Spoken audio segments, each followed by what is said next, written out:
It's with immense pleasure that I welcome you and thank you all for joining us for our Challenge Launch webinar this morning. The challenge is the 7th Open Innovation Challenge facilitated by RIS, and this year we look forward to the vast range of startups that will seize the opportunity of participating in the challenge and stand the chance of being crowned one of the winners of the 2022 Africa EO Challenge. There's been a growing range of activities in Africa around space, particularly in the Earth observation field over the last few years. The publishing of the Earth observation or the space policy and strategy by the African Union Commission has kickstarted a number of space-related activities in a number of African countries.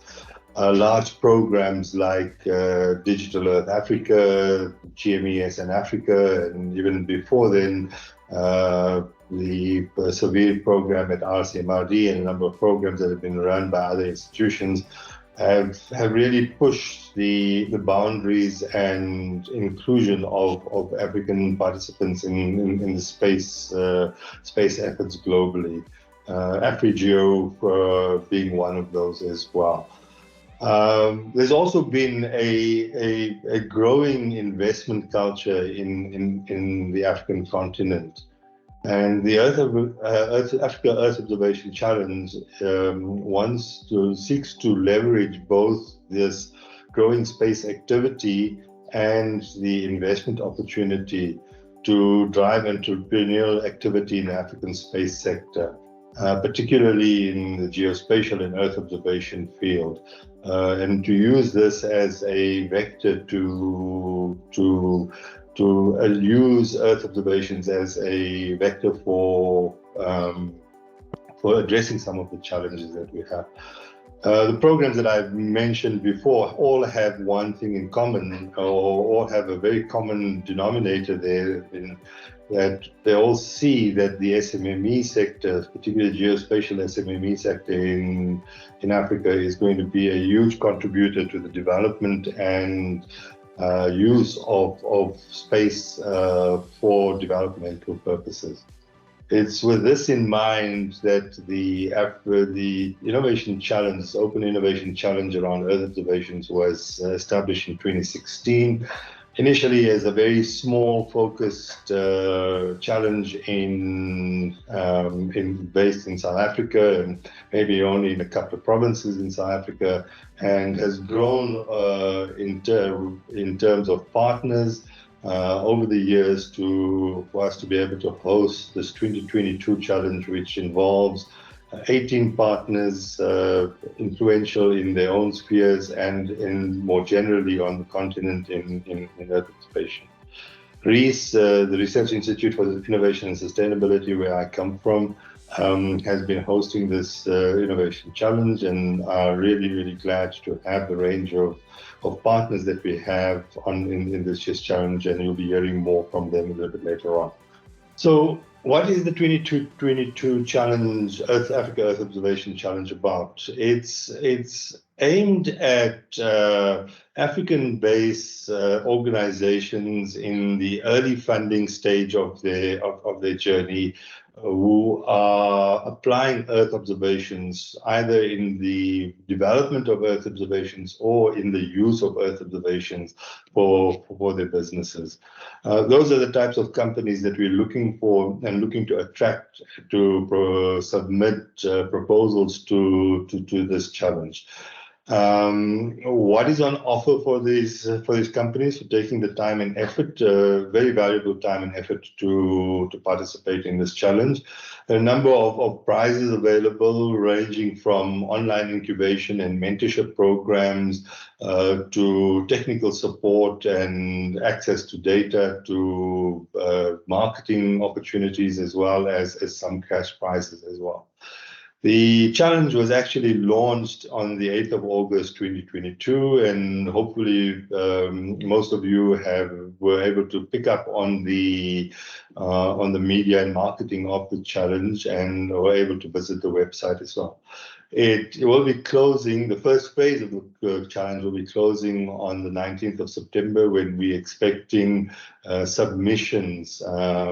It will then go into an evaluation phase, building up into the culmination of the second phase, which is a pitching event, which will happen in early December at the Kenya Innovation Week, kindly hosted by the Kenyan Space Agency and the Kenya Innovation Week people.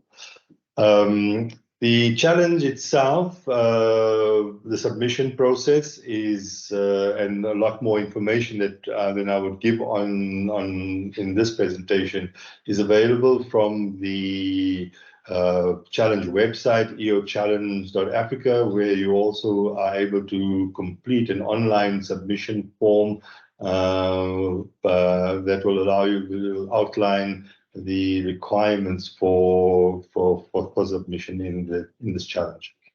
Next slide, please, Louis. The challenge this year is focusing on a couple of few thematic areas, all related to issues around development and challenges that we as a continent face. Ranging from climate change and smart cities, going through mining and logistics and agriculture as well. The idea is for innovative new type of applications using Earth observations as a dominant data source, to be able to identify and develop applications and information solutions to address particular challenges within each of these thematic areas. Important to remember, Louis, important to remember that when we're talking about Earth observations here, we're talking, of course, satellite-based Earth observations, but there's also a combination of satellite and in situ and aerial observations that could make up a solution as well. I think the very interesting components or solutions that will come out will be in the nexus between a number of these thematic areas, whether we're talking around climate change and smart cities, or climate change and agriculture, or climate change and mining, or the relationship, the nexus between mining and agriculture, for example, which I know in South African cases is a very big, a big area as well. So thematic solutions that we're looking for are in each of the thematic areas, but certainly within the nexus areas between a number of these thematic areas. Next slide, please.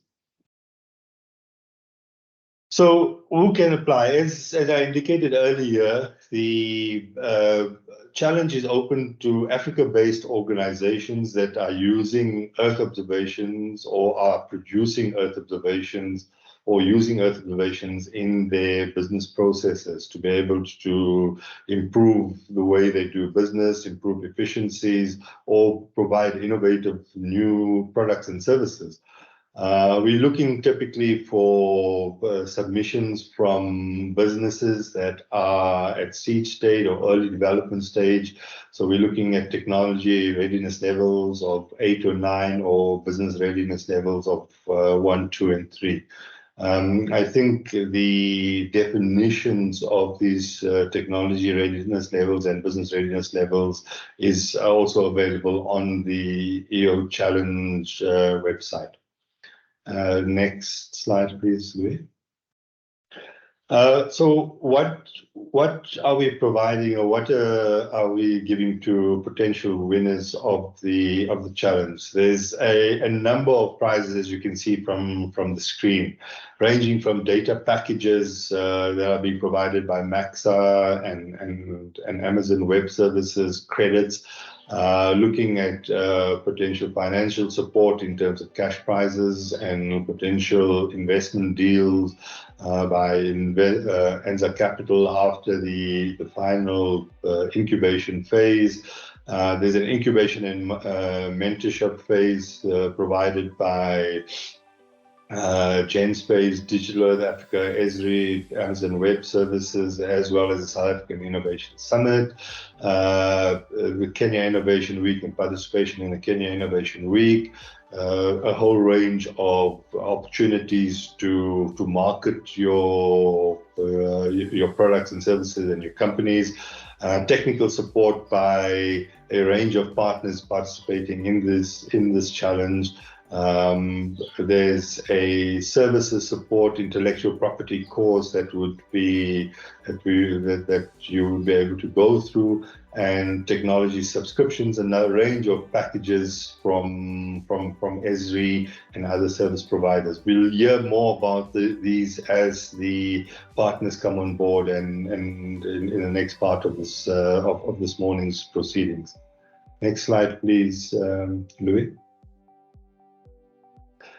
So just to recap the challenge timeline, we started the challenge on the 8th of August. The first phase runs up to the 19th of September, when we're looking at submissions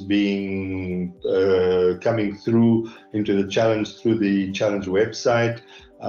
There's a period from the 19th of September where it will be we're going to the second phase, leading up to the pitching den, which happens in early December. During this phase, there would be business development training, and some of the IP-related activities will come.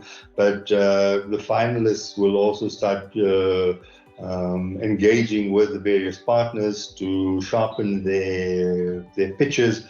That would happen at a final pitching den in Nairobi during the Kenya Innovation Week. At this pitching den, the winners of this year's challenge will be selected and announced, and the winners will then go into an online incubation and virtual mentorship program that will run from January to April 2023, and there would be a second showcasing event of the final incubatees and the mentorships coming through that in around April, May 2023 itself. So a three-phase program. We're moving towards the close of phase one, and this pitching event is really aimed at ensuring that we are able to answer some of the questions and to be able to build up to this to the submissions on the 19th of September.